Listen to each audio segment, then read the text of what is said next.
So good afternoon. I'm Deborah Shmueli, and I'm pleased to welcome all of you to the 8th and last in a series of seminars on Israel in the year of Corona. We've presented a select projects chosen from among 54 social science research endeavors funded by the Ministry of Innovation, Science, and Technology during 2020 and 2021. The series is co-sponsored by the Ministry's Ecoscience Community, directed by Ayelet Miridor, who'll join us a bit later this afternoon, and the National Knowledge and Research Center for Emergency Readiness, a center funded jointly by the Ministry of Innovation, Science, and Technology and the National Emergency Management Authority of the Ministry of Defense. The 7 previous sessions focused on issues of resilience, education, employment and tourism, coping of the Arab population and the elderly populations with the Corona crisis. These sessions were all conducted in Hebrew, and the recordings can be found on the website of the National Research Knowledge and Research Center. Kahal, maybe you want to post the web address on the chat for anyone interested in listening. Before we begin, I want to recognize with really deep appreciation the work of Smadar Amir, Dr. Michal Bengal, and Rivka Bar-Zeev-Gutman for their wonderful efforts in making this series come to fruition. Really many, many thanks.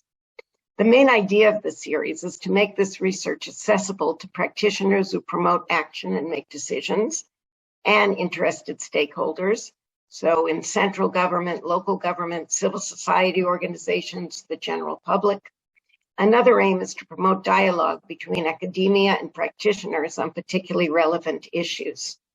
To each of the sessions, we invited a discussant, usually a practitioner from government ministries, local authorities, and civil society organizations, to help us gain insights from the field on the subject of the lectures. For this session, we've chosen 4 research projects with policy relevance both at home and internationally, and are holding this last session in English with colleagues joining us from international organizations such as the Global Alliance of Disaster Research Institutes and Disaster and Emergency Research Network. We also have University of Haifa students from the Emergency Management Master's Program in the Geography and Environmental Studies Department, and third-year undergraduate students taking the course Social Work in Organizations in Routine Times and Emergencies in the School of Social Work, along with other participants from a multitude of disciplines, organizations, and with various interests, and a warm welcome to all of you.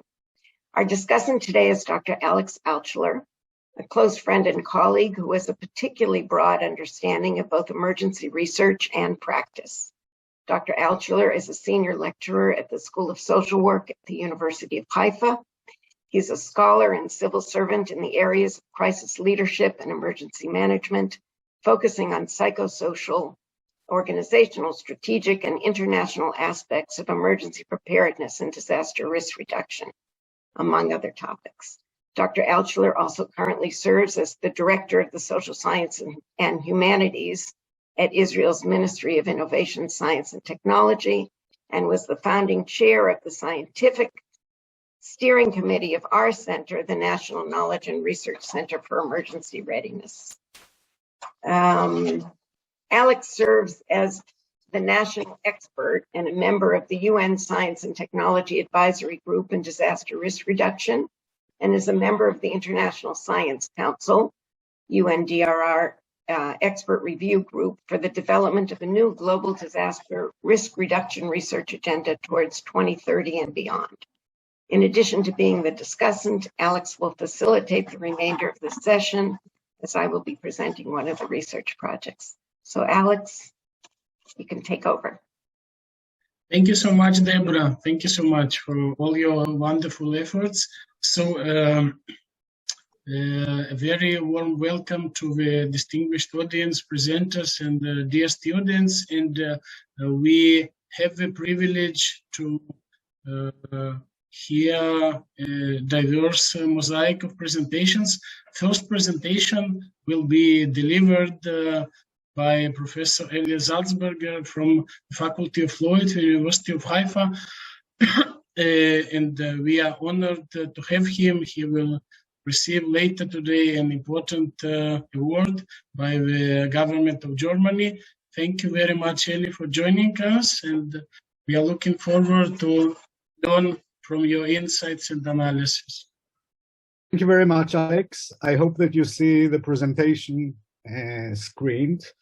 And the title of the presentation is Towards an Israeli Doctrine and Legislative-Regulative Framework Dealing with Emergency. And one would ask, maybe this is the wrong title. Maybe the title should be Towards a New Israeli Doctrine and Legislative Framework. And that's not correct. There is no doctrine and a real comprehensive legislative regulatory framework dealing with emergencies in Israel.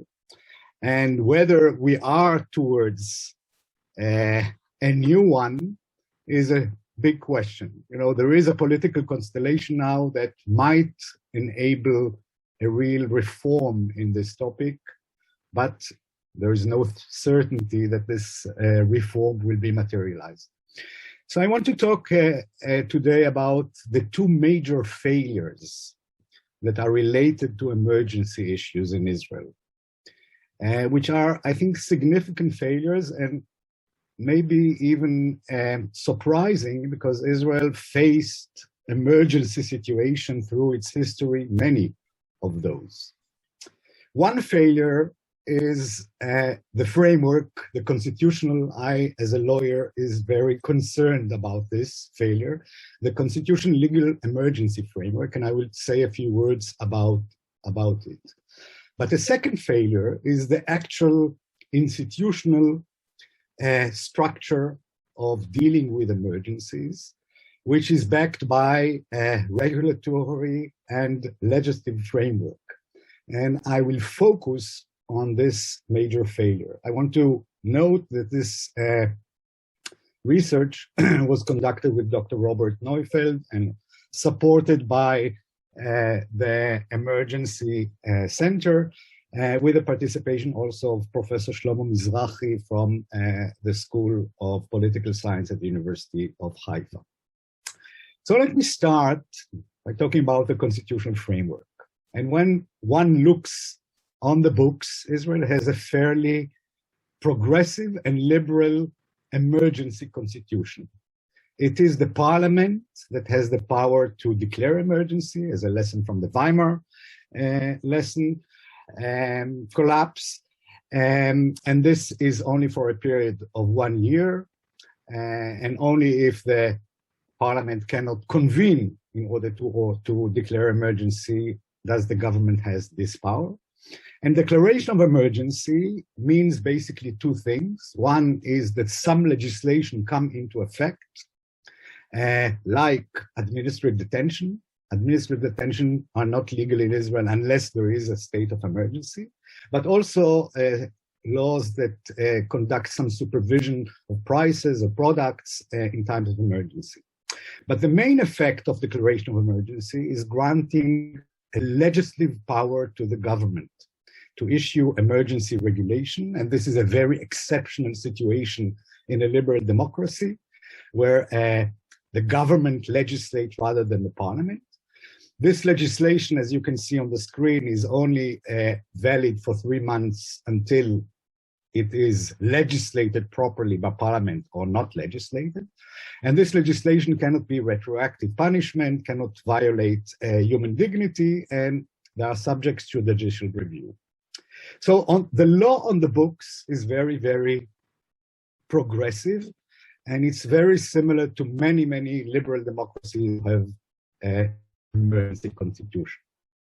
But the law on the ground is something very different, because declaration of emergency by the Knesset was made already in the midst of the Independence War in 1948 and was extended automatically since then. Israel is in a perpetual state of emergency. Many laws with the years were enacted, laws that depend on this declaration of emergency. And thus, when the Association of Civil Rights in 1999 appealed to the High Court of Justice of the Supreme Court of Israel in asking to abolish the state of emergency. The state responded, yes, we want to abolish it, but it will take years to amend all the laws that are dependent on the declaration of emergency. This was in 1999. We're still there. Declaration of emergency was not abolished or revoked.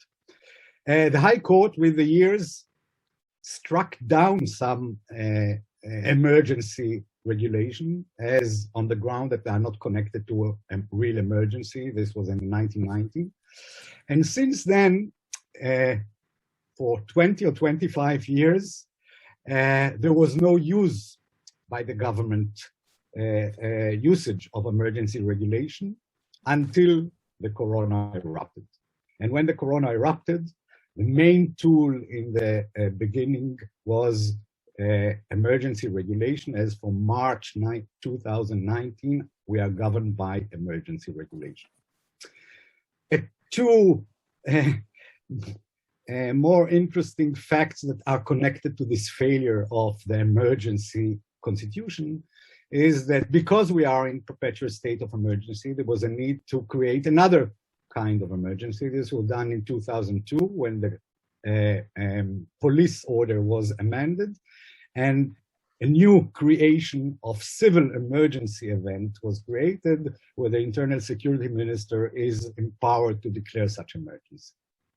And the second important development is that after the usage of the government of emergency regulation to conduct the first stages of the pandemic, in July 2020, a corona law was enacted by the Knesset that gave the government another power to declare another kind of emergency specifically related to the corona. So we have now basically one emergency declaration perpetual by the Knesset, the emergency constitution. We have powers to declare two other kinds of emergency, and this is, of course, I think, quite problematic. But I think that the thing that might most interest you is Israel's failure in doctrine, a comprehensive doctrine, which is backed by legislation, authorities, institutions, to deal comprehensively with emergencies, with preparedness, management, and recovery of emergency. If one, again, as a lawyer, my main point is the legal aspects, but if one looks at the law books of Israel, the main legal tool, the comprehensive emergency law in Israel is the Civil Defense Law from 1951. And some of you, maybe my age and older, remember that there was a civil defense service, in the 60s, 50s, maybe early 70s. On the books of the laws of Israel, this civil defense service still exists, and this law is not forgotten. It was amended lately in 2011. The Civil Defense Law established the Civil Defense Service that was supposed to be a civil unit, but very early in Israel's history became part of the IDF. And when the Home Front Command was established in 1992, following the first Gulf War and rockets that were launched to central Israel, and the thinking that we need a serious force to tackle disasters, missiles, but also other types of disaster, the Home Front Command was established and basically took the authorities of the civil defense law. Another development was the Second Lebanon War, in which rockets were launched to many places, civilian places in the north of Israel and also in the center of Israel. And there was a failure of the Home Front Command to manage the crisis. And following a very critical report by the state controller, a National Emergency Management Authority, this authority that also co-sponsors this gathering, this conference, was created. This was in 2007. But this was an authority that was created only by a government decision and not by a law. Thus, this authority doesn't really have a real budget, statutory budget, doesn't have powers vis-a-vis other institutions and vis-a-vis the public.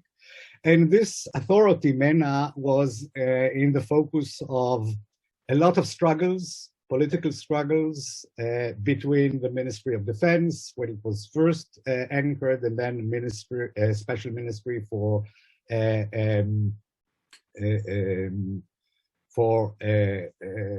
dealing with the emergency that was created and then abolished. And in the last few years, MENA was really weakened very significantly. And therefore, when the corona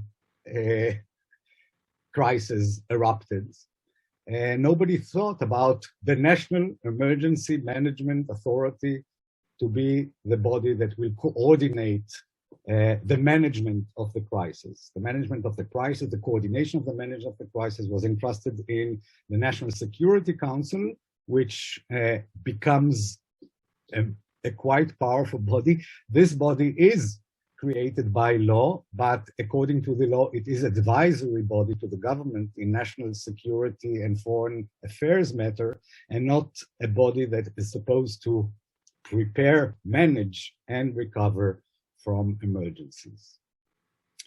So this is the Israeli situation, and I don't have a lot of time to show you some comparison of other countries, but we are in a unique position because most other countries have a comprehensive emergency legislation, which set an institutions, which gives powers, which set a procedure for various degrees of threats.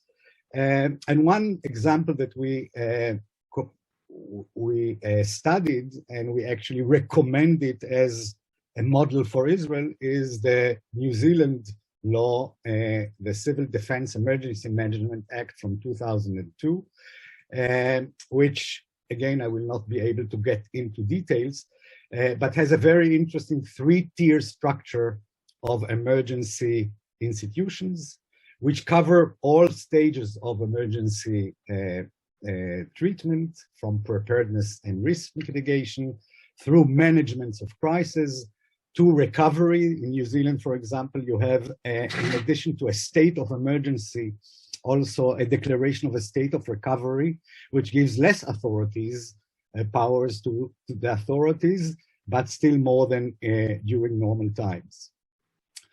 And our research was conducted, one of the input into the research was a list of very important figures that we interviewed, very deep interviews, key figures in emergency issues from former heads of MENA, former chiefs of or commanders of the home front, through the local and levels of big local authorities.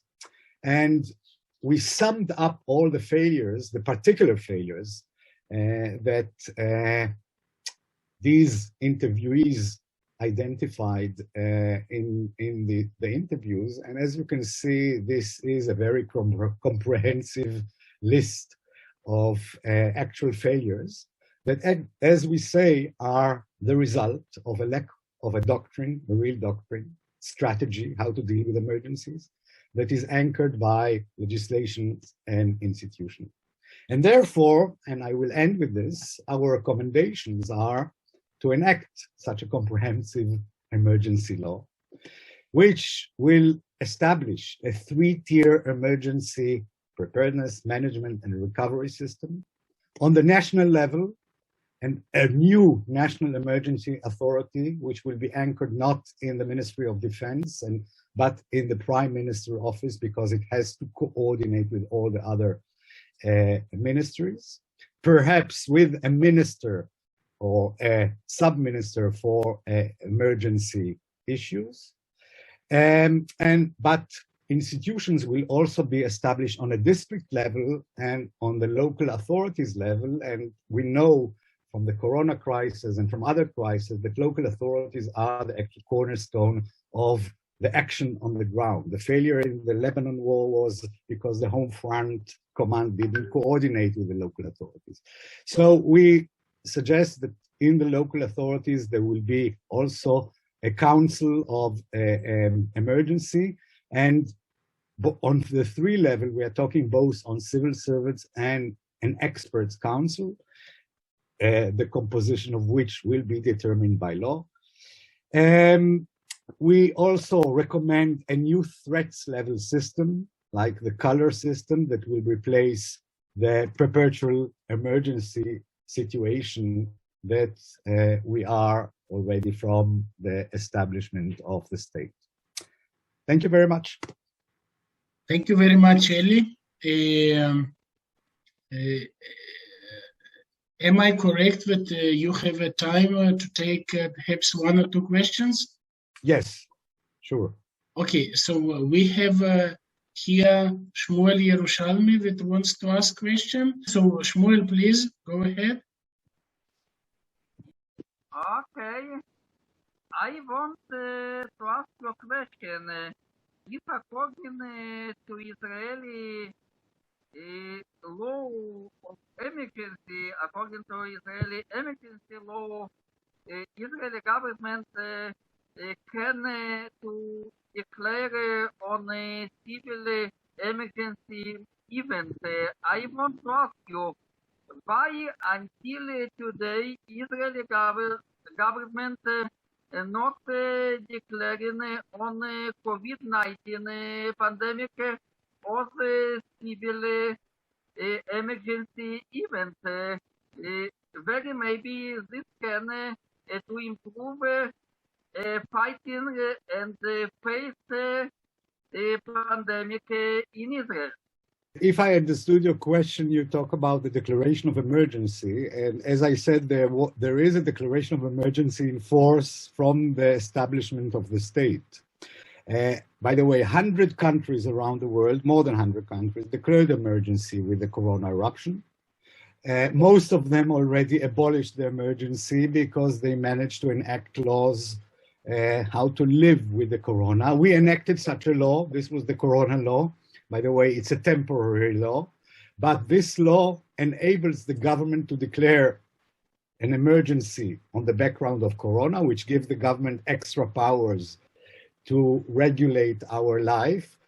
You know, we have to remember that the corona crisis is the most serious global crisis since Second World War. And in some senses, it's more serious than that crisis in the sense of affecting our liberties, affecting our rights. All this was done so far in Israel on the basis of emergency regulation. Emergency regulation that were initially issued according to the General Declaration of Emergency, and emergency regulation that were issued according to the new law of Corona. And I think that this is a problematic situation. Thank you very much, Eli, and thank you very much, Shmuel, for your question. We have another question from Ruth Weitzberg from Brookdale Institute in Israel and also the European Observatory of Health Systems and Policy. And Ruth asks, is there any difference in the emergency legislation between those declared during wars and the current public health emergency, such as COVID-19? From a legal point of view, there is no difference. Declaration of emergency gives the government the power to legislate, and it brings into force various other pieces of legislation. And it's a generic declaration.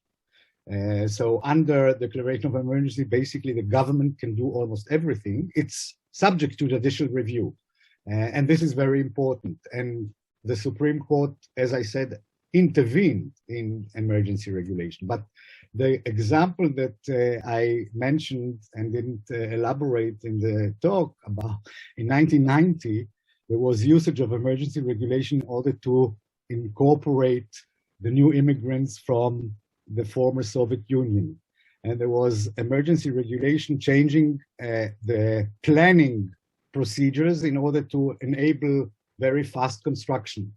And this what the court struck down, because this is not connected to the reasons that of emergency. So there is this check and balance, but I think it's not sufficient, and to shift to a desirable structure, we have to change the whole structure of emergency declaration and what the effects of such declaration are. And thank you very much, Ruth and Ellie. Yes? No, I just wanted to ask if there is no difference between the emergency declarations. Why did we need another one if there were already states of emergency in place? I mean, other countries declared this state of emergency to make a series of immediate changes, mainly related to funding of the health system, for example. But why did we need that for Israel? You're very correct. We didn't need it. But I think the symbolic thing was that the Knesset enacts the law that gives the government another power to declare emergency in Corona. So one cannot say that the parliament was not involved in this the creation of the solution to the Corona. By the way, as I said, this Corona law is an interim law. It will expire, a sunset law, and this is another method that only recently we began to use it in context of emergency, being utilized by many other countries. And the most notorious legislation that was a sunset legislation, but was extended almost indefinitely, is the Patriot Act in the US following September 11, which grants the government authorities that for any human rights defender would really make shudder, you know. And this was a temporary law that was extended and extended and extended. So, you know, one mean is to use emergency regulation legislation. Another is to enact draconic laws by the parliament, saying, you know, that these laws are only temporary, but some of these temporariness actually last a very long period of time. Thank you very much. If anyone in our distinguished audience feels easier to ask one question in Hebrew, we could take one question and then Eli will respond. Can I ask one question, please? Yes, please. Yeah, I want to ask because we know that the Arab in Israel now have to face the violence situation between themselves. If the government can announce that as the emergency situation, and if it can help us to face this crisis. Thank you for the question. It's an interesting question from a theoretical perspective, whether the violence in the Arab sector is a situation of emergency. There are tools, as I said before. You know, the administrative detention law is in force because declaration of emergency is in force, so people can be arrested without due process. The extra measures that are now discussed in the government to grant, for example, the General Security Service some authority and other means are, again, if the government wants to do these things, it can very easily issue emergency regulation. Then it will be challenged in court whether this is emergency, the beginning of my answer. But tools exist. And I think that also the parliament, the Israeli parliament, you don't have to bypass the parliament. The parliament, I think, is quite receptive to some kind of reforms in legislation. But again, we have to think from a substantive perspective, whether we want to give up serious civil rights, human rights, in order to minimize or decrease the violence, and whether this can be done in with better tools that are more proportionate to violation of human rights. Thank you very much. I know that you have to leave, so I will just present a very short remark. I think, we, during the last COVID-19, more than a year, during this period, we heard about so many aspects related to the COVID-19 crisis, political, economic, social, etc. And I think you relate to the very important strategic structural point of the system as a whole, beyond the very important specific parts that need to be rethinked, re-examined, and hopefully reformed for more effective functioning. You speak about the picture as a whole, and I think it is a very, very important task of strategic importance for our system, for our society as a whole. And I hope very much that the current decade will be marked by a deep strategic thinking, and hopefully you and your colleagues will be in this important research, will be part of this deep structural thinking, and will be able to make an important impact, not only to cutting-edge scholarship, but also to hopefully bringing us as a society to a more comprehensive system following the strategic review process. Thank you very much, Eli, and congratulations again for your prize. Thank you very much. Thank you, Alex. It was a pleasure.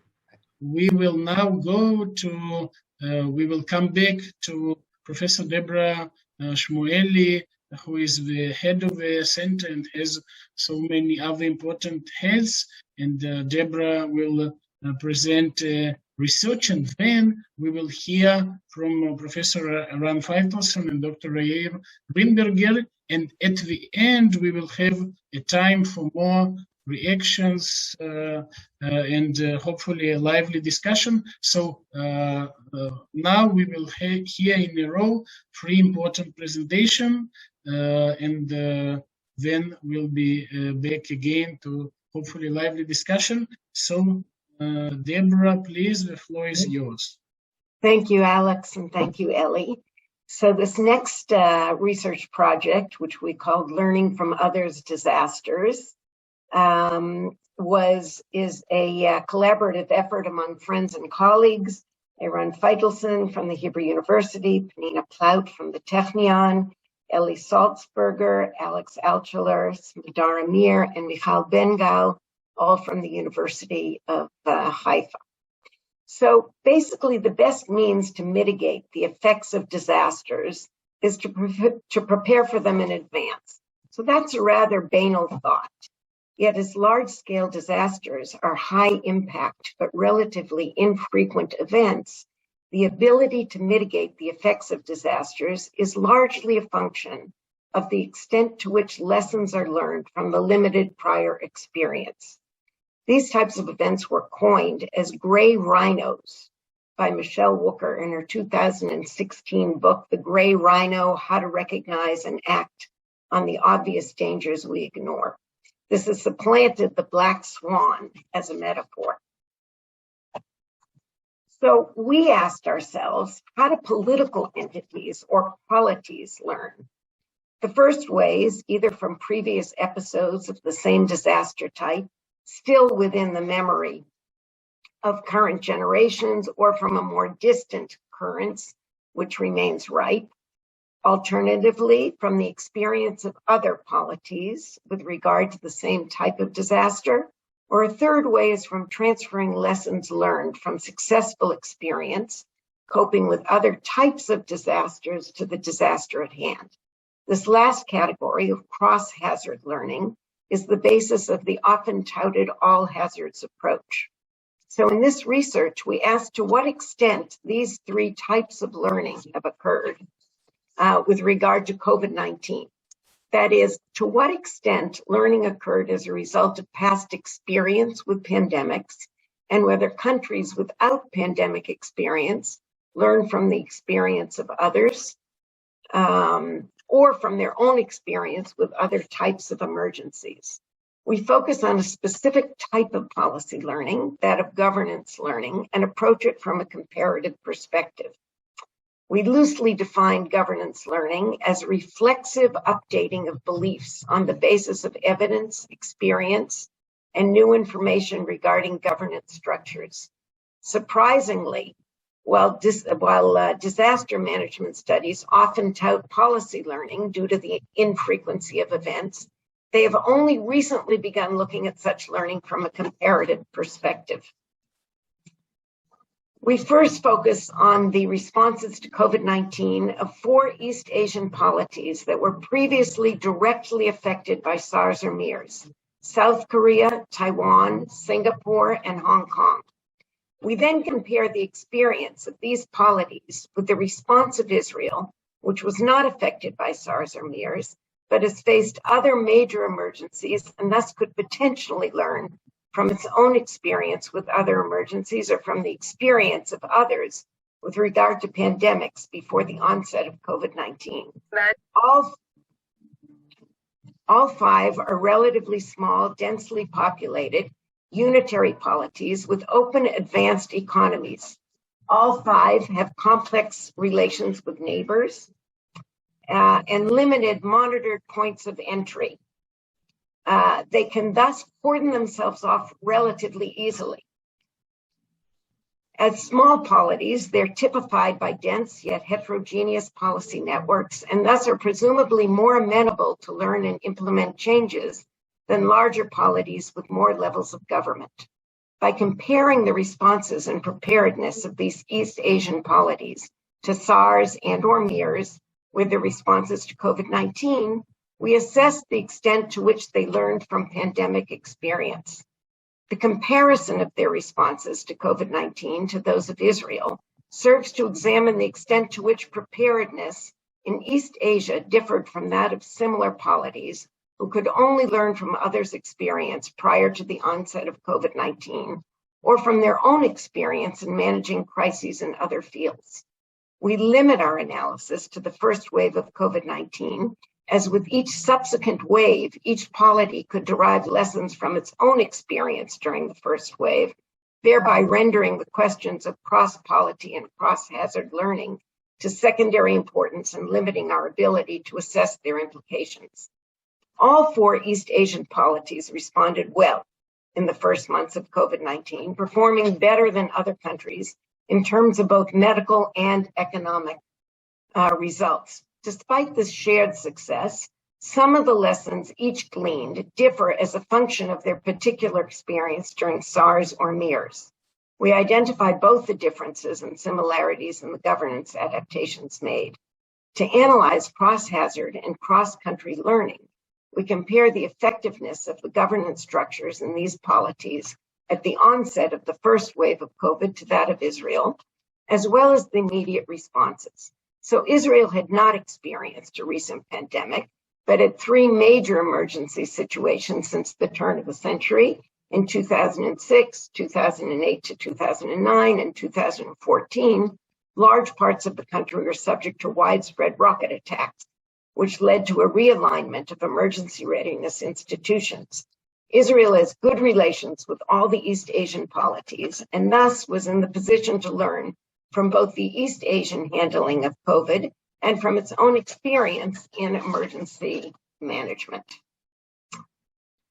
How did we go about the analysis? We identified 5 factors whose tenets we deemed to be potentially adaptable and examined them in each country. The first is the initial response and disease control measures, the extent to which these decisions were information-driven, differentiated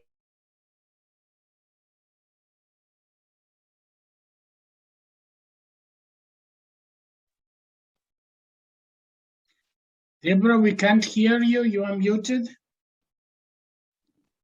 We Okay, can't hear you, Deborah. can you hear me now? Hello? Yes, we can hear you. We Okay. didn't hear the last The 3 or legal 4 context? sentences. Okay, so we started with the initial response and disease control measures, the extent to which these decisions were information-driven, differentiated by the spread and impact of the pandemic, and transparent. The legal context, to what extent is there a legal framework to deal with pandemics?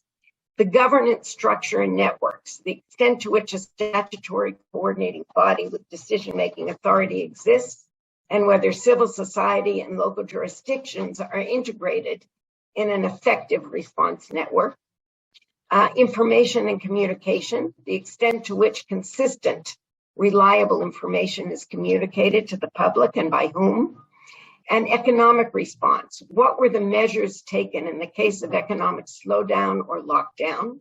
In addition, we refer to the political setting or the context where it affected response.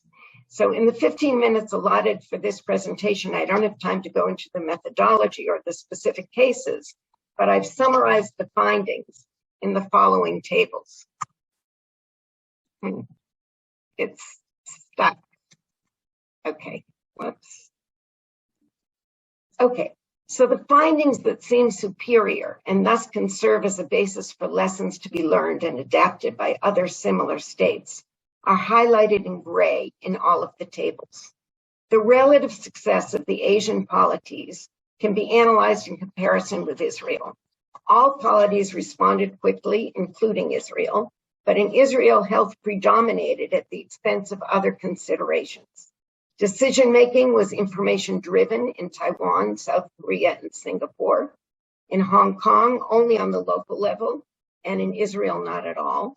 In the first wave, what in Israel we now call the Ramzor, or the traffic light, implementing geographic or population differentiation according to predetermined criteria, was implemented only in Taiwan and South Korea. In these countries, in terms of disease measures, control measures, geographic differentiation allowed Taiwan to keep open and South Korea to open up their economies while controlling the spread of the virus. So in terms of the legal context, we've just heard an insightful presentation by Eli about the Israeli legal and institutional setting. Israel used emergency measures enacted by the executive branch on the basis of outdated legislation and the emergency constitution, while none of the 4 East Asian polities did so. All 4 of the East Asian polities designated a coordinating body to manage emergencies, which was established by law, while Israel, as we heard, does not. Thus, despite acting early, Israel did not have the legal and institutional structures in place to manage the crisis effectively over time. In the East Asian countries, the legal structure and the functioning institutions were the basis for managing the crisis in a coordinated, transparent, and data-based manner. These structures were established in the East Asian countries following SARS and/or MERS, but not in Israel. In terms of civil society and local governance, these were additional success factors. Civil society in the Asian polities played a major role in reducing vulnerability and maintaining resilience.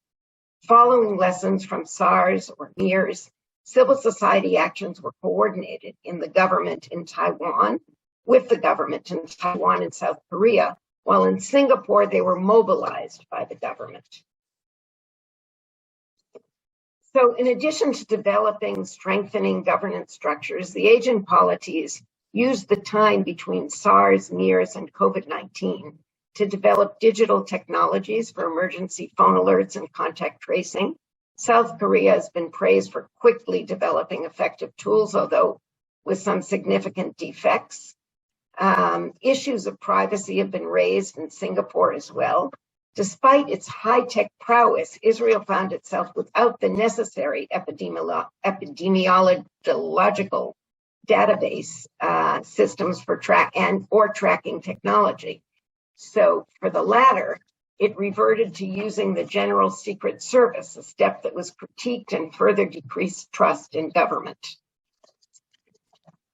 Economic relief packages, combining both job retention and safety net orientations, are found to be more effective in averting worse economic impacts, yet not all countries combined both. While Hong Kong, Taiwan, and Singapore did, South Korea and Israel only put in place safety net provisions, which increased unemployment. The political turbulence in Hong Kong and Israel can be a reason for a number of the challenges in both. In Israel and Hong Kong, civil society self-mobilized with no governmental support or coordination, largely due to the political crises in these two settings. The political crises and lack of transparency were also part of the failure of Hong Kong and Israel to communicate effectively with the population. In contrast, South Korea learned from its failure during MERS and provided transparent and reliable information garnering trust, as did Taiwan and Singapore. So the importance of transparency and reliability of information was clearly demonstrated. In conclusion, post-SARS MERS, the Far East Asian polities improved their preparedness to pandemics by enhancing their institutional, legal, and physical infrastructure. They began systematically thinking in terms of contingencies, saw rapid action in coordination with experts as critical, developed technologies for testing and tracking, and understood the importance of clear, open communication and transparency. At the same time, Israel focused on security-related risks and practically neglected the kind of capacities in public health and pandemic preparedness that East Asian polities built post-SARS MERS, indicating that policy learning in vivo, in real time, is facilitated and enhanced by direct prior experience with a certain disaster type, rather than by cross-country or cross-hazard experience. 2 of the 5 polities, Hong Kong and Israel, also faced the COVID-19 crisis in the midst of a major political crisis, and they performed worse in the first wave than the other 3, pointing to a possible conclusion that political stability is a vital element of effective response, and countries in which the government enjoys high levels of trust can cope better with extreme conditions. The adaptations undertaken by the East Asian polities meet our definition of governance learning as a reflective updating of beliefs on the basis of evidence, experience, and new information regarding governance structures. One of the features of governance learning vis-a-vis policy learning is the time that's necessary to adjust legislation and institutional structures, none of which can be emulated. So indeed, in the East Asian case, the adaptations made in the years after SARS or MERS allowed a rapid and effective response to COVID-19 during the first wave, despite having revamped its institutional structures following the rocket attacks. Israel did not enact legislation or institutional capacity building necessary to address a pandemic, or attempt to learn from the Far East experience with regard to pandemics. This failure can't be attributed to the current political crisis, as the governance learning could have been undertaken before the crisis began. It seems then that the most meaningful governance learning occurred within those polities that were affected by SARS and or MERS. Moreover, such learning was a result of the internal critiques of their handling of the previous crisis. This can be seen in the case, for instance, of Singapore, whose handling of SARS was seen as successful by its population, and hence it did not deem it necessary to make any structural adjustments, while the other East Asian polities did. COVID-19 has affected the whole world. It can be expected, therefore, that many polities will learn from this experience and make modifications to their pandemic governance structures. However, pandemics are not the only infrequent disasters or gray rhinos that afflict polities. The question is then, to what extent polities will undertake cross-polity or cross-hazard learning and prepare themselves better for other emergencies. Regrettably, the evidence from at least this study suggests that this is unlikely to happen, at least without major structural changes. Thank you. Thank you so much, Deborah. We will be back with more comments and questions following our presentations. So now we are delighted to hear the presentation of Professor Eran Feitelson and colleagues. Please, Eran. So as was already mentioned, this is a study of two studies. Actually, what I'll be presenting is a combination of two studies. Both of them conducted by two teams. The first part was conducted with an institute in Austria called YASA, and the second in the center here in Israel. And the co-researchers are those that were mentioned: Deborah, Pnina, Alex, Yonat, and so on. So it's I won't go through all the names because this will be a long list and the time is short. The basic premise of the study is that COVID effects are not limited to health and economic impacts. While most of the public discussion focused on the health and economic impacts, particularly in the first waves of COVID, actually the effects are not limited to these impacts. Now, when we ask, okay, so how should we look at the impacts on society? The question is, how do we assess the state of societies? Now, often, the kind of goal was GDP per capita, but today the consensus is that GDP per capita is not a good way to assess the state of countries or societies. And actually, we need a much wider set of indicators to assess well-being. And we usually talk about well-being as something that's desirable, but you have to look at the whole set of indicators in order to assess well-being. And indeed, the OECD, at the stage where we conducted the study, since then it's been slightly revised, but there were 39 indicators of well-being that were identified by the OECD. Of these, 25 are short-term, and these are the ones which we saw. If we look here, so you can see there's the current well-being and there's resources for future well-being. So these are the 25 indicators were for these variables, while the the 14 ones were for these indicators, but we looked only at current well-being under the premise again that COVID is looking at the effects on the first waves.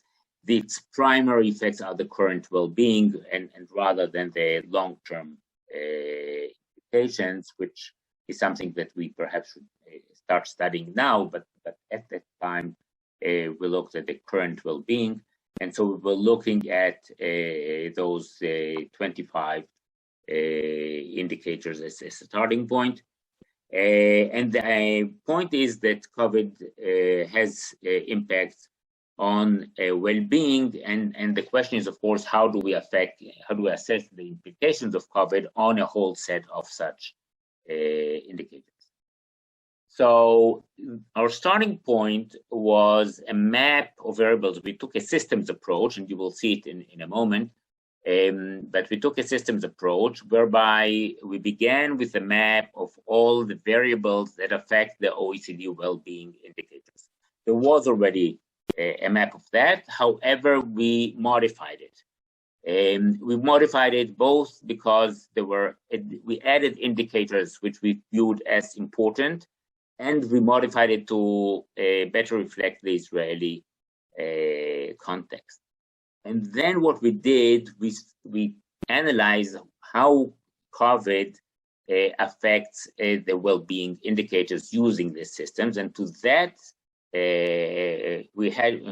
purpose, we had to identify how the policy responses to COVID, the immediate policy responses to COVID, connect to the variables that affect well-being or directly to the well-being variables themselves. And so, first of all, we trace these effects, and you will see it in a moment. Then we'll also ask whether these effects are the same for all society, and we suggested that they're not. And so we have to look at the distribution effects, which are the groups of societies more or less affected. And we asked the policy implications. So that was a system, the theoretical actually study. And then subsequently, we conducted an empirical analysis in Israel, asking, okay, what were the actual implications in Israel, taking the systems approach as the basis for that. So the first, as I said, the first stage was to contextualize well-being, and for that we added and detracted a bit. So, for example, we added recreation as a well-being indicator because that's pertinent, both in ours, but also basically for COVID, because COVID had quarantines and lockdowns, etc. And so the ability to go out for recreation purposes was constrained, and so and that is something that is important. We added public transport because that's again something that was affected by COVID policies, and so that we added that as another variable. In the original maps, there was life expectancy. We changed it to healthy life expectancy because again, COVID affects the expectations for healthy life expectancy, which is not the same as life expectancy. And we added all the government responses to COVID, the lockdowns, quarantines, and the various directives that were issued, and the direct, which is actually the government responses. So here you can see the idea of a systems approach. This is the first part of the system approach. That is, you see here, this is COVID. Then the circles are government responses to COVID. So, and full arrows is a positive connection, broken arrows is a negative connection. So, for example, when the number of COVID cases increases, international travel was reduced, while the number of closures went up, public transport was reduced, quarantines went up, more additional government guidelines were issued, and there were direct health effects of people who were affected. And from that, we follow what were their impact on other variables. And what you see here is this orange variables are variables that feed into the well-being map. Yellow is where you have actually a well-being indicator. And sometimes in some of the issues you had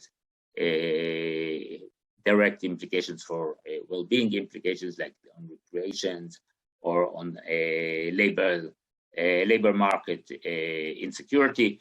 Others were to intervening variables, which is the other type of variables that you see here.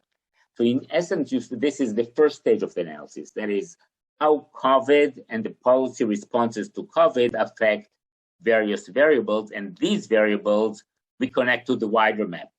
This is the wider systems map. What you see here in yellow are the well-being indicators, and what you see in orange are those variables which were affected by the policy responses to COVID.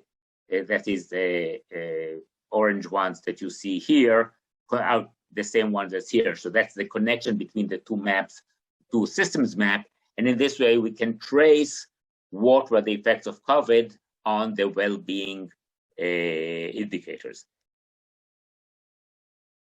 Now, again, I won't go into all the, I won't go into all the different analysis, but the way we look at it, for example, this is the direct effect. So you can see here the variable. What type of effect is it? Short-term, long-term, strong, negative, positive, and on what is it based? Because each of these arrows is based on various studies and literature. So there's a whole host of studies and literature which underlie all these arrows and variables that you've seen in those maps. So it's quite an intensive project in this sense. And so again, here you see the various variables, and what are the type of effects on those variables. This is only the direct variables, that is the variables that are affected directly by the policy responses to COVID, such as access by public transport, international travel, recreation, labor market insecurity, employment rate, net residuals, intensity of social contracts, access to health services, household consumption, household income, labor demand. So these were directly affected. Then we did also second level effects. I won't show them because these are very long tables, and we can't go in such a short period over such time. However, we also note that these effects, the map that you've seen, is only part of the picture in terms of effects, because there's also amplifying effects. And now there's endless amplifying effects, so you can't even enumerate them. But these are examples of amplifying effects. For example, if you have an effect on household income, that has an effect on household consumption expenditure, which has an effect on production output, which has an effect on labor demand, which affects back again household income. So we have these kind of amplifying effects, and that affects also employment rate, which affects healthy life expectancy and job strain. However, job strain is also affected by social support, which is affected by trust and by also family life. Social support affects life satisfaction, which is affected by work-life balance, which affects trust, social support, and back again to job strain. So we have here various kind of these amplifying effects, these cycles of amplifying effects. So actually the effects that we outline are more or worse, better, but it's really worse than what you can see just from the original map, because you actually have to think that you have this amplification effect, which is something that here you see just simple cycles, but if you expand it, you can have a huge number of amplifying effects. So we were not able to really follow them, but we were just able to know that the actual effects are greater than what we can see, what we see just from the table that you before. The next item was the distribution implications, and here we said that the stratification variable is the effect on employment. That is, and actually we have three groups as a result. There's those whose employment has not been affected. University professors is an example. We talked in Zoom and rather than frontally, but basically our employment was not affected. Then there's a group whose income or job insecurity increased, but they didn't lose their employment. That is, they continued to work, but they lost income. They could be either salaried employees or they can be self-employed, shop owners and so on, which if the shop went out of business, they lost their employment. If the shop continued, but they just lost income, so they were adversely affected, but they didn't lose their employment. And then there's those who were lost their employment or on unpaid leave. Now all groups are affected, but there are major differences. And here you can see these differences. So you see here, again, it is, there's always whether it's a short-term, medium-term, or long-term, and whether there's an effect or there's no effect, or there's a negative relationship.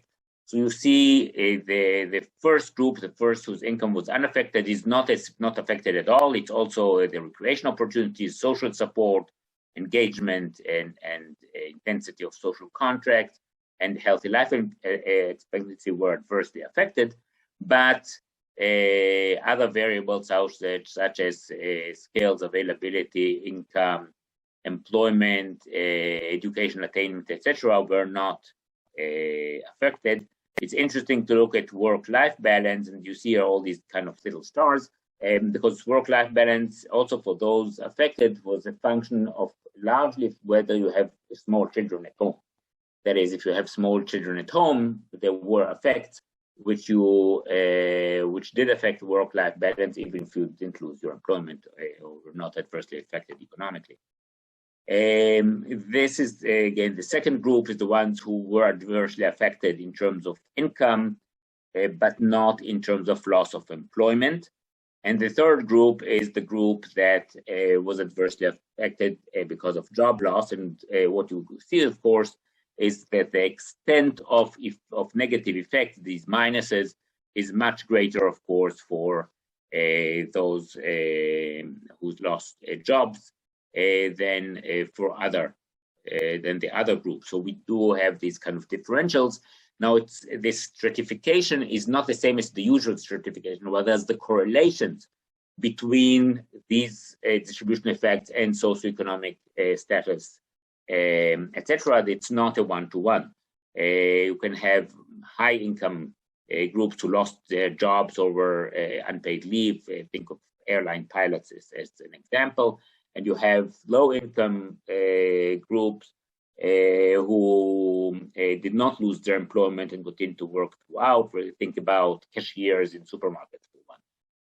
So it's not, again, it's while there's correlation there, this third group was more low-income, female, etc. It is not a one-to-one correlation. So this stratification is a different stratification than the stratifications we usually look for these kind of issues. And even from at this stage, we had already some policy implications, such as the importance of employment, keeping people on the job, keeping relationships with employment, and so on, and that employment is a major stratifying factor, or potentially stratifying factor. The importance of job strain, etc., and that's it. The importance of keeping this. Another thing that came out is that recreation opportunities have a widespread effects, and that it's important to keep recreation options open, particularly in the open spaces. For example, as you know, in Israel, we didn't do it, at least not in the first wave. We closed national parks, we closed open space. We told people stay close and don't go to the forest, don't go to open spaces, which of course was not really crucial to do in terms of health effects. And the other thing is that social impacts are important, and that COVID has a potential long-term effect. It came out at this stage. And this brings us to the last stage that we did so far, which is the empirical aspect. And here is a survey was conducted. It was conducted by the Technion.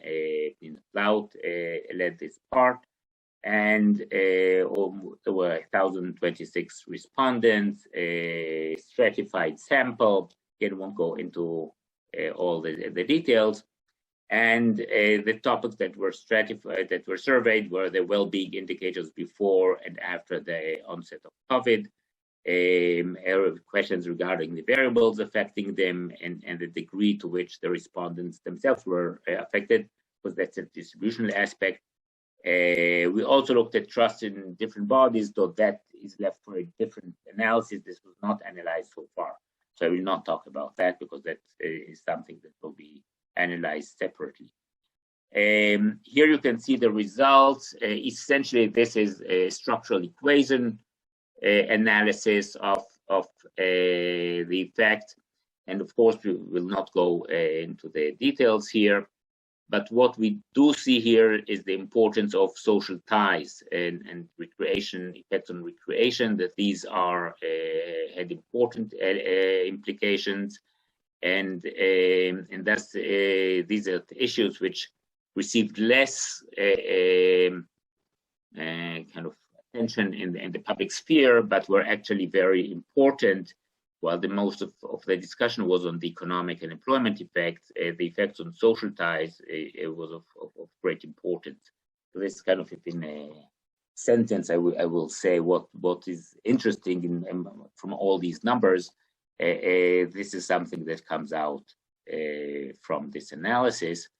So if I'm to conclude, so essentially what we learned from these studies, it's not one study, but it's these studies, and I would say that we are already thinking about another rise cycle to look at the long-term effects, kind of as more time has elapsed. The effects of COVID on well-being are indeed multidimensional and may vary by context. We looked at the Israeli context, but it's not necessarily the same as other contexts, both because of societal differences and of differences in government responses.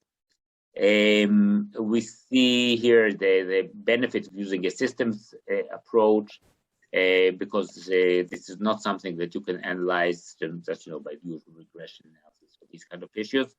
Yet the system has to be contextualized again to society and to issue.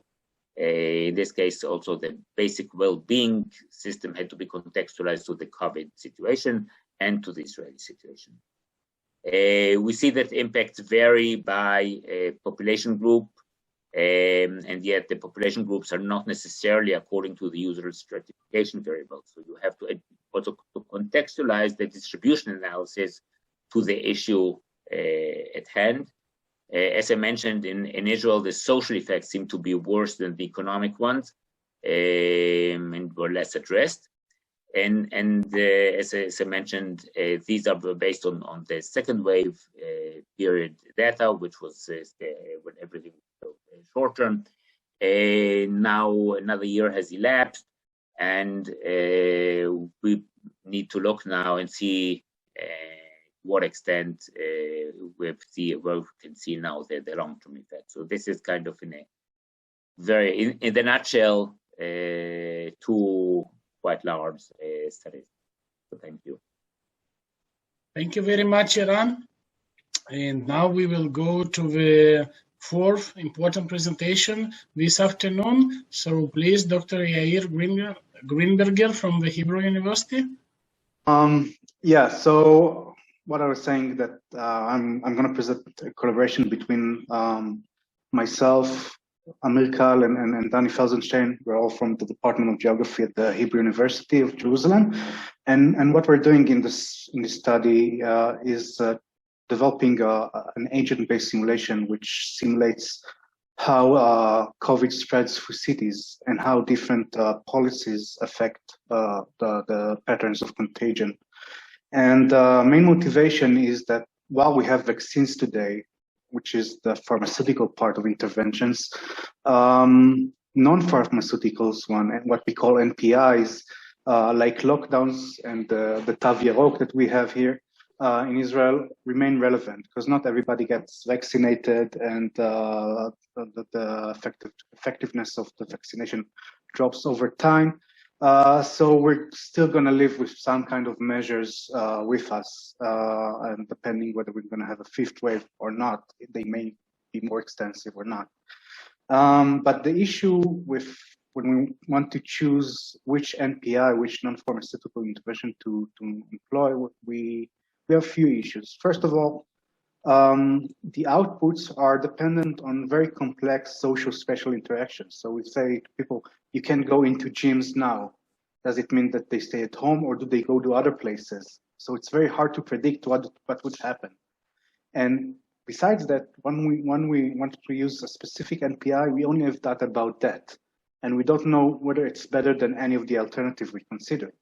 So we need some kind of tool to help us understand what's the implications of choosing different NPIs.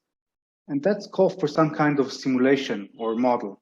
And we are actually used to seeing simulations and models being employed in the case of COVID. The most known one is the SEIR model, which stands for susceptible, exposed, infected, and removed or recovered, which produces graphs like that and works on a bunch of simultaneous equations that try to simulate how large groups of population would move from one status like susceptible to another status like infected. And they have no spatial component, which means it's hard to use them to test NPIs which are more fine-grained, like differential lockdowns, which Deborah mentioned. In the world of urban modeling, we have other types of models, which are called microspatial models, which break down complex systems into the basic units that that are at the foundation of the system, like residents in the city. And we, instead of simulating the whole system, we just define how those agents or those units act and let them interact with each other, and then see what the overall patterns are. And this kind of models and simulations, they address all those shortcomings that I mentioned until now. So they relate to social-spatial interactions. We can build them to operate in high spatial and temporal resolutions. And as a consequence of that, we can use them to test those fine-grained NPIs. And these kind of models have been used in the case of in the epidemiological context. So we can see one case for modeling cholera outbreaks in cholera outbreaks in refugee camps, and we can see an implementation for the case of COVID in New Zealand, where the basic units are communities. So it's basically about import and export of COVID from different communities, rather in the individual level. And what we do in our study is use the high resolution that we saw in the first case. The results are at the level of one building, but also consider NPIs and networks like that. And our basic agents, our basic units of the systems are residents, and the simulation works at time iterations, and each iteration is equivalent to 1 day. And we build a social spatial network, meaning a network which connects agents, residents, not only based on their the distance of their residence spaces, but also to how similar they are socially. And this network drives the interactions in the model. And we simulate contagion processes based on identifying which agents visits the same buildings, and use that as a measure of exposure. And the simulation, the model also allows us to define various NPIs. I will discuss them in a minute. And overall, that provides a support tool for the policy making. We can test the various NPIs, see how do they differ from each other in the terms of outputs, and decide which one seems to work best for our goals. So, more about how we build the model. So first of all, the social spatial network. The social spatial network connects agents to agents, agents to buildings, and buildings to buildings. The agents are connected based on the difference in their age, in their income, and the distance in which they live from each other. And the result is a probability. The probability of two agents knowing each other and being in interaction. The probability between buildings is the probability of transitioning from one building to another building. That's derived from a spatial interaction or gravity model. And besides that, agents are connected to what we call anchor locations, their activity places, with a probability of 1. Short technical note is that we use as edge weights in this network not the probability itself, but the natural logarithm, the minus of the natural logarithm, which simply means that when we compute the shortest distance path on this network, it's equivalent to computing the most probable path. So when we say our agents are closer together, they are more probable of being in interaction. And then we use that network to define routines for agents, their daily routines, which basically it's the set of buildings they visit every day. So each agent has a home. Most agents have either a workplace or an education institute that they visit. Depends on their age, depends on whether they're religious or not. So we have religious kindergartens and yeshivas and secular high schools and so on. And some of the agents also have a third activity, anchor activity, which could be a synagogue, could be anything else, could be a bank, I don't know, any kind of activity. And between each pair of anchor activities, we also identify non-anchor locations, which are close in terms of probability, not in terms of aerial distance, to the origin activity and to the destination activity. And we choose one or two of those, depending on the agent, as non-anchor locations. So basically what we have eventually is for each agent, a set of anywhere between 2 and 12 different locations that they visit every day. And from that, we can identify which agents visits the same building each day. And that allows us to, and we use that in the epidemiological submodel. So agents start as susceptible, they may get infected. We use the co-presence matrix to identify agents which got exposed to infected agents. And then we compute the probability of them being infected themselves, which is a multiplication of 3 different probabilities. First, the probability of the 2 agents interacting, which is derived from the shortest path in the social spatial network.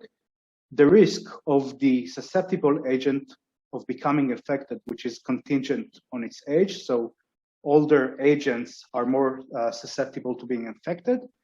And the generation interval function for the infected agent K, which basically provides the probability of how infectious is this agent, contingent on the number of days that passed since it got infected. So at the beginning, agents are not very dangerous to others, and then over time it increases until it starts to decrease as they start to recover.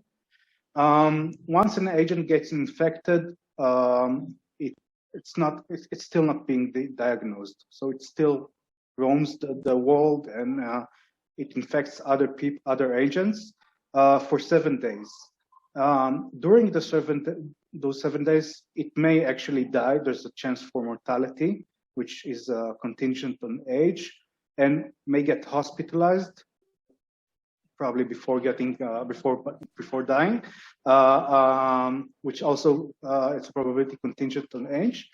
Once it gets diagnosed, it goes into quarantine, but also all the members of its household go into quarantine. Some of them may be healthy, some of them may be already infected. And after 21 days, infected agents, if they haven't died, recover. So this gives us the different states that we follow in the SEIR model.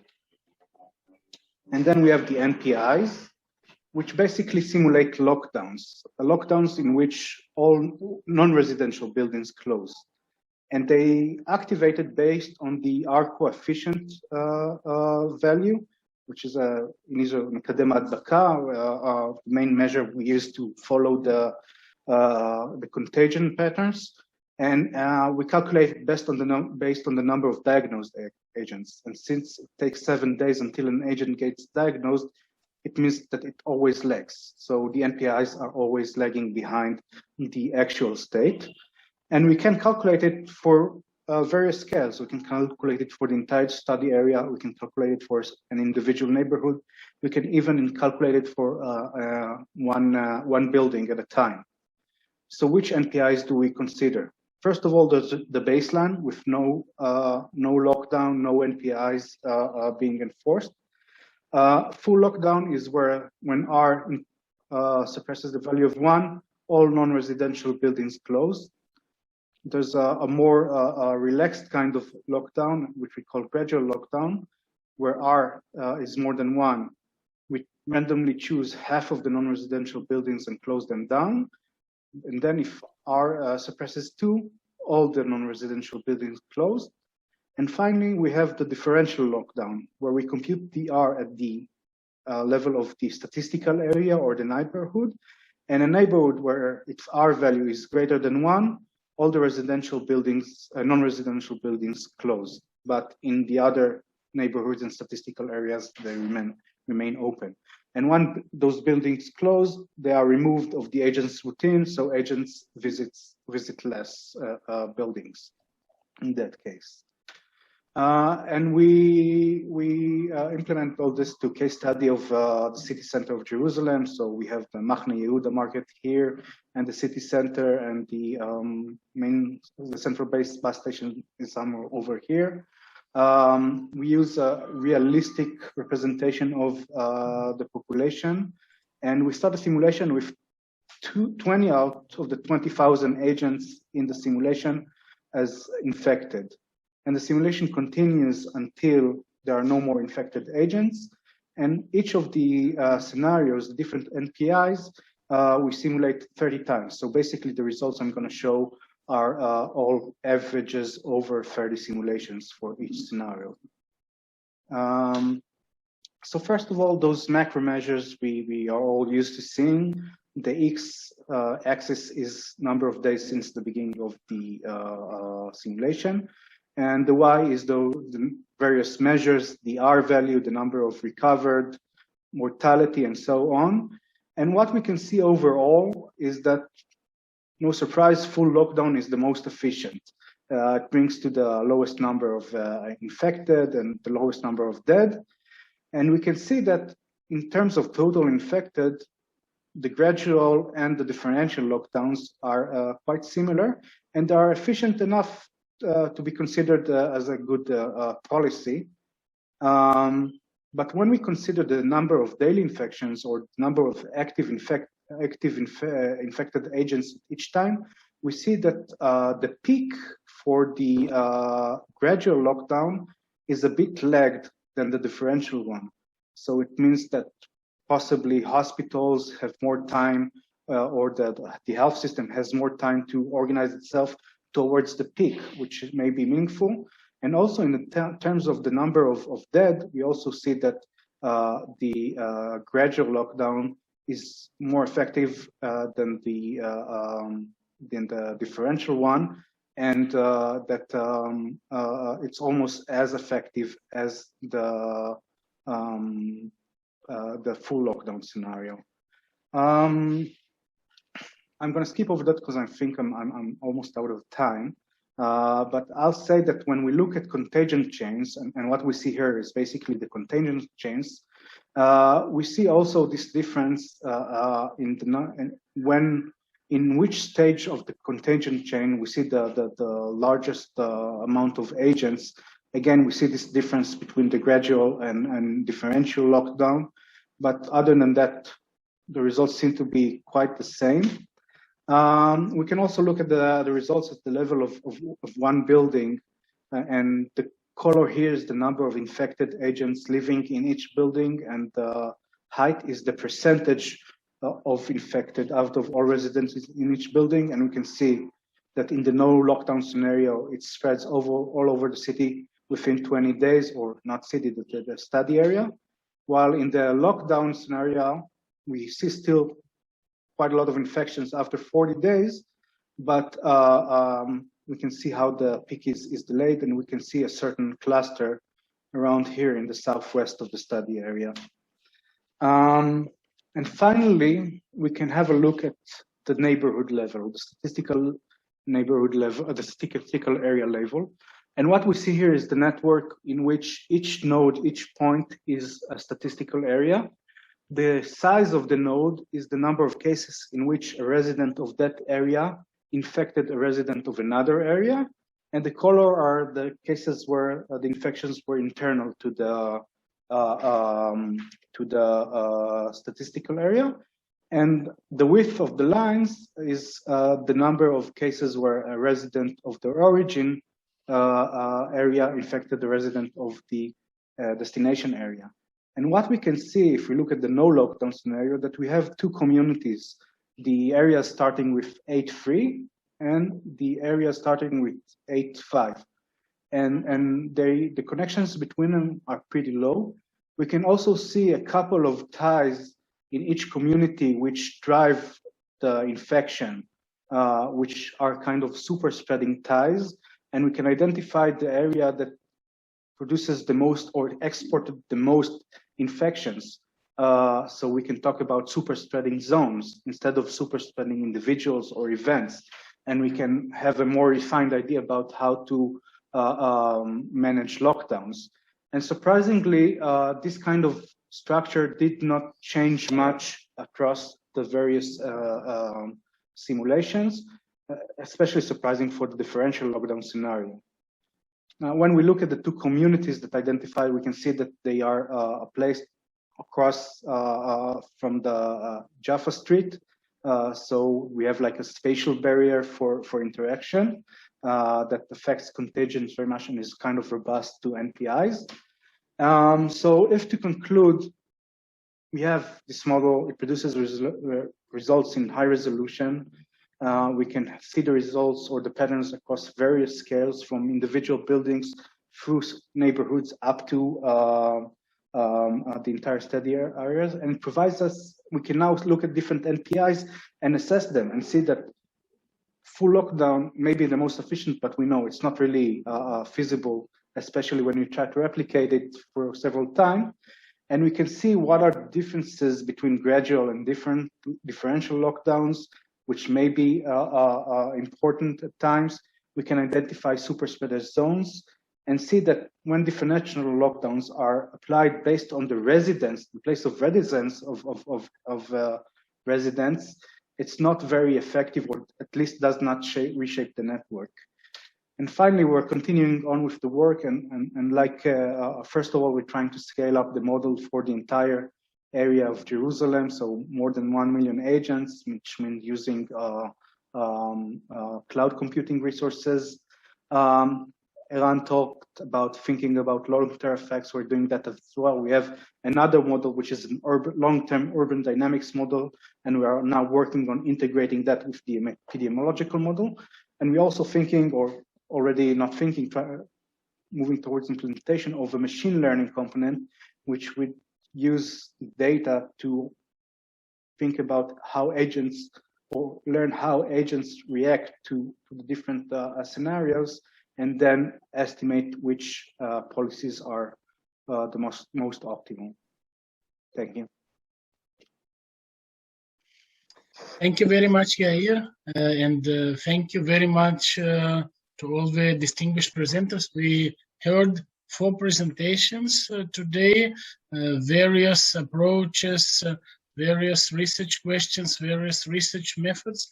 And I also want to thank very much our distinguished audience of students, the general public, researchers. I hope that the presentations have been thought-provoking, and especially for students, they will give them some thought for their hopefully future fruitful research and applied directions.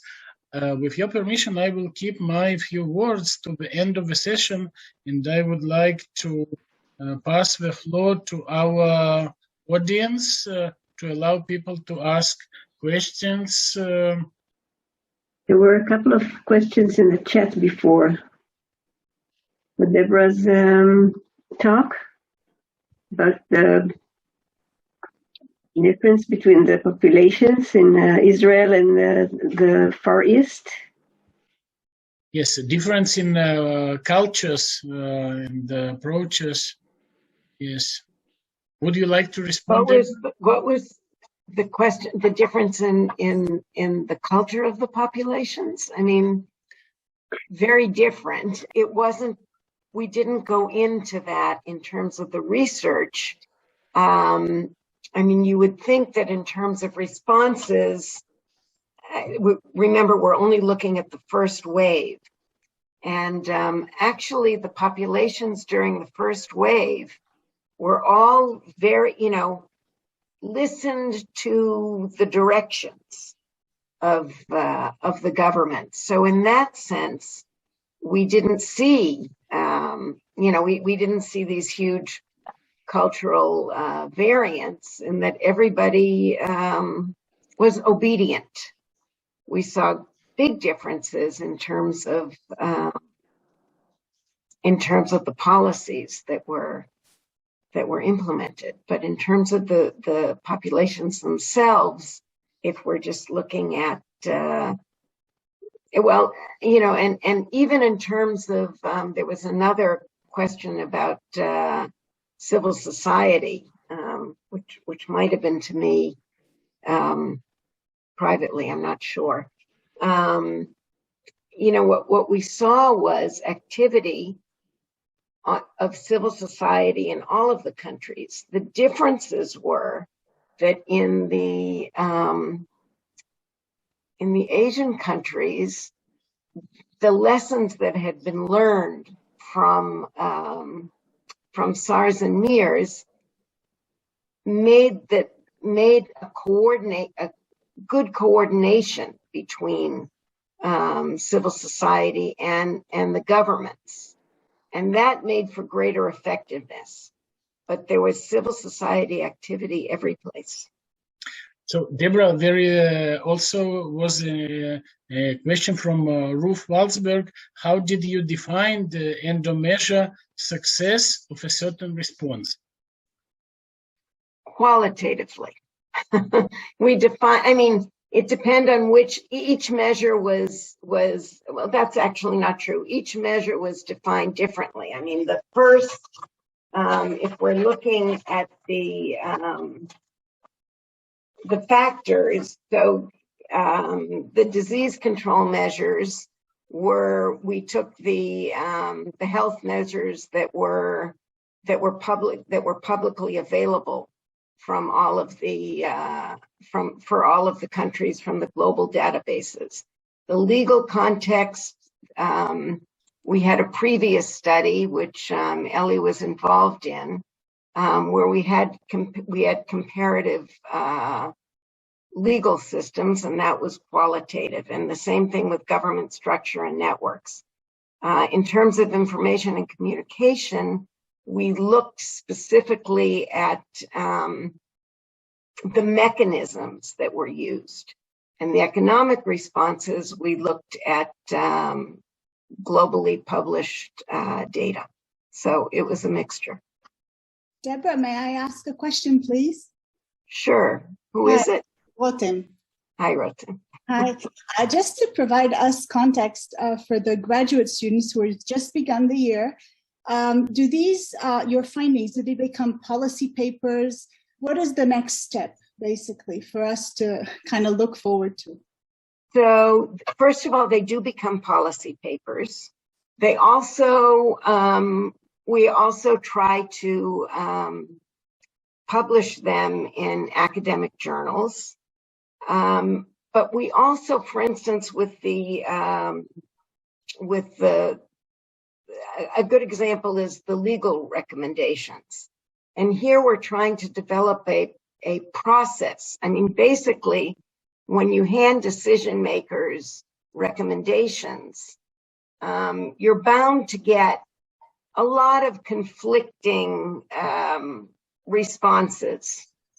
If you build a process where you bring the policymakers or the stakeholders into the room to discuss findings, we're hoping that it will be more productive, because there have been a number of recommendations, for instance, for new laws over the years, but eventually they were all cut down by competing interests, organizations, etc. So what we'd like to do is to develop roundtables, to present the findings, but to really work with the policymakers and the stakeholder themselves to try to develop something that's workable together. So it's another process. So the students will be able to, one, read the reports, all of these, well, except for Wellbeing, which is still ongoing. And that we have half a report for that, but we have reports for all of these that have been distributed with abstracts to the various ministries, localities, decision makers, etc. And so it's kind of a combined effort, and we can share those with the students easily. Thank you. Sure. Thank you very much, Rotem, for your question. Maybe we'll have one or two more time, depending on the time. But I would like to ask the distinguished three presenters the following question. If you would meet, like let's say in 1 or 2 hours, a panel of senior leaders from across the world, because we are privileged here to host the international webinar that hopefully will be distributed and will be heard and everything. So we focused mostly here on the Israeli context, but I'm very curious also about the international applicability of the recommendations, findings, everything. So international leaders are, of course, very busy. And my question to you is, what would be your key message related to your studies and maybe beyond that? What would be a key message that, in your opinion, could be internationally applicable? So you have 1 minute now, each of you with a panel of international leaders. What would be your one key message to them? Deborah, could you be the first? I guess from ours, we could explore the whole idea of the all hazards approach. It's been an approach that's been basically touted over the last decade, that if you prepare well enough for disasters, it will fit all types of disasters. And what we've seen here is that that certainly doesn't seem to be the case. And so that would be one major question that I would like to explore. Thank you so much. Thank you so much. Eran, would you like to respond? Yeah, well, the key message would be the importance of the effects on social ties. When we talk about, and that's probably, well, we checked it in the Israeli context, but it also came from the theoretical study, and we've not seen that discussed that much also in other contexts, and the importance of focusing on social ties and maintenance of social ties, and then the other side of it is reducing really quarantines, lockdowns, etc., because of the wide-ranging implications on social ties. So that would be a major take-home in this case. Thank you so much. I think that the long-term effects of COVID-19, its multiple implications on well-being are of particular policy relevance and should be comprehensively studied, because as you mentioned, the definition of well-being is very, very broad. There was a bit expanded even further in that research. So long-term effects, I think, of particular importance, and perhaps it is also related to Ruth's question about criteria. So perhaps criteria should be quite broad and multidimensional, not only physical health and not only emotional health and not only economic prosperity, but much more inclusive approach of being prepared for a crisis and hopefully effectively recovering from them.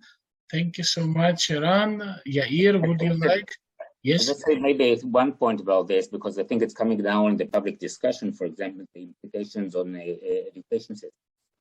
I mean, when we conducted the initial study, it was still the second wave, so the implications for education systems were not that evident.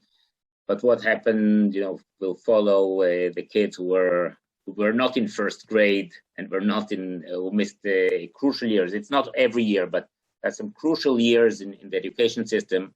What were those long-term implications? I think there will be interesting studies to be conducted down the road. Thank you so much, Eran. Yair, would you like to take the challenge? Yes, please. Thank you. Yeah, so first of all, I think I would say that Deborah talked about information-based decisions as part of the things they assessed, and I think first of all, decision makers need to realize that information-based decisions don't have to rely on existing information, but then create new data, which is already kind of accepted, I guess, with the use of models.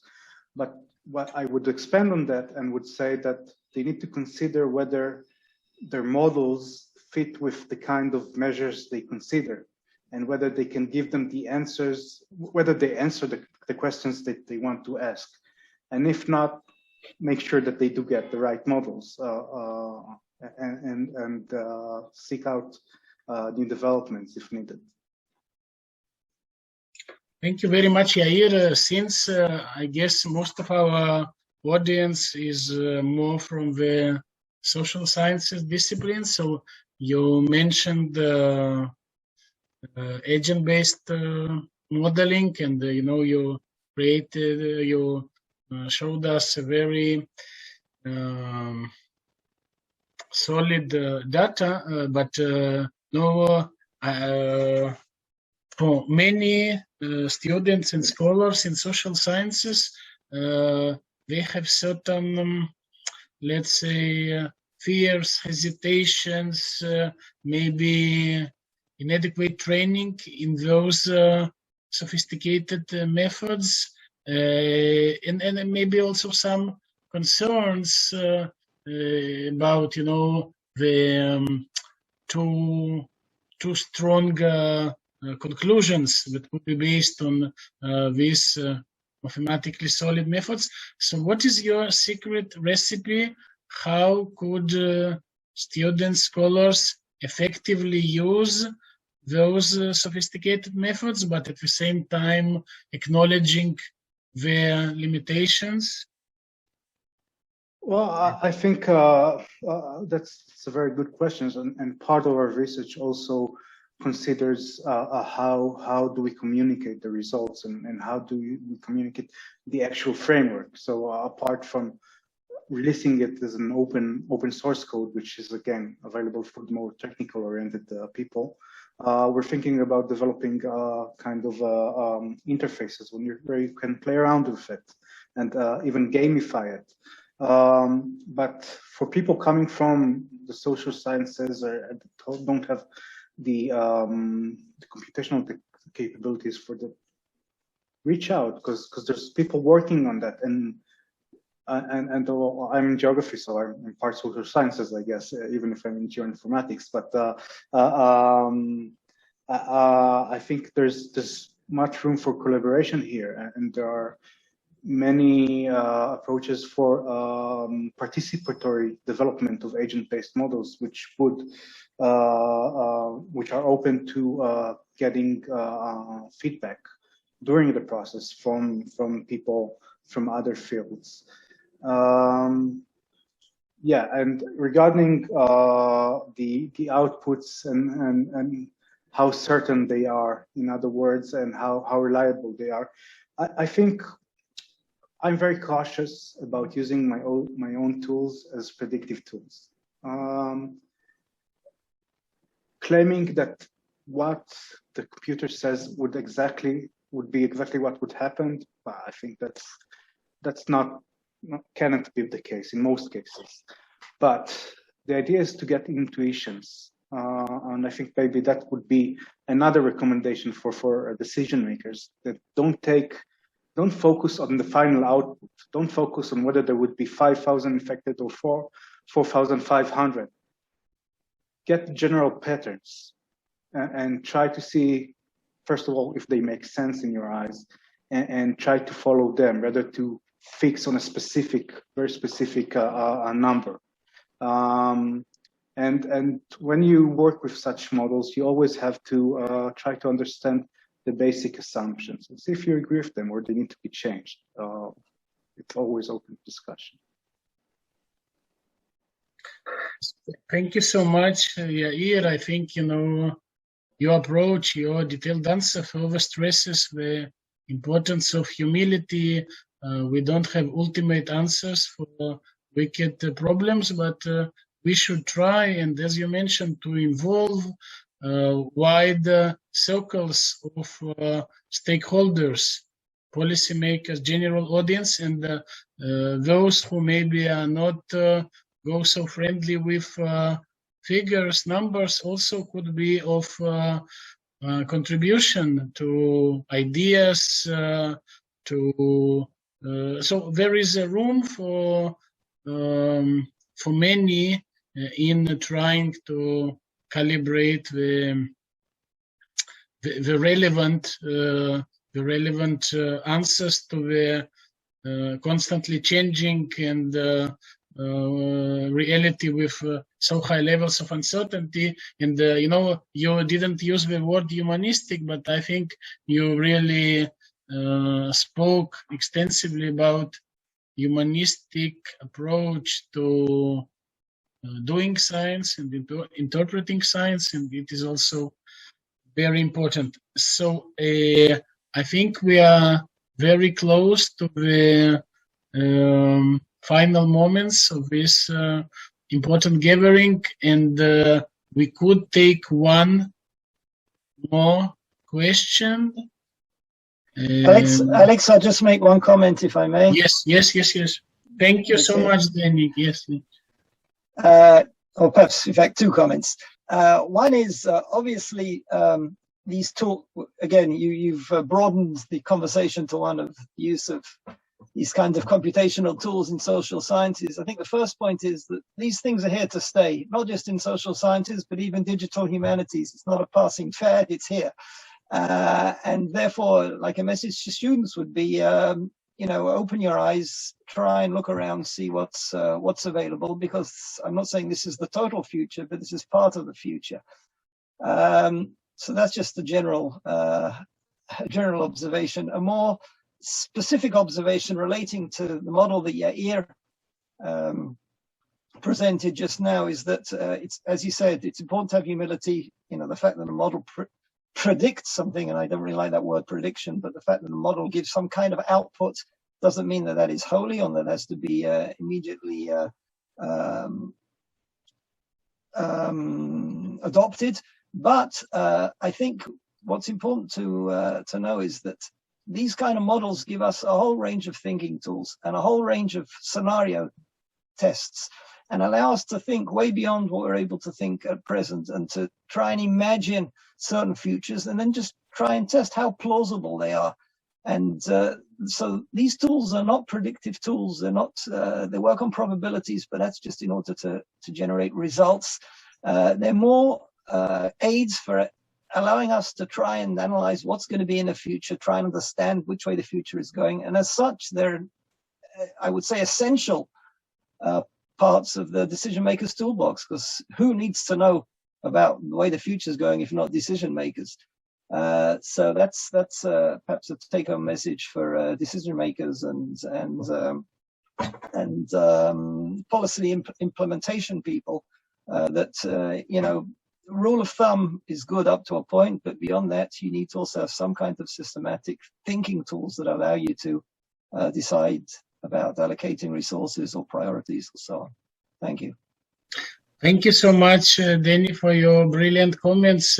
You couldn't eliminate the loneliness of decision makers, but you are here to help them, and I hope very much that many of them across the world will, have a certain look on these presentations, hopefully before crisis, and perhaps will incorporate some of the insights. So I want to thank very much all the presenters, and of course Dr.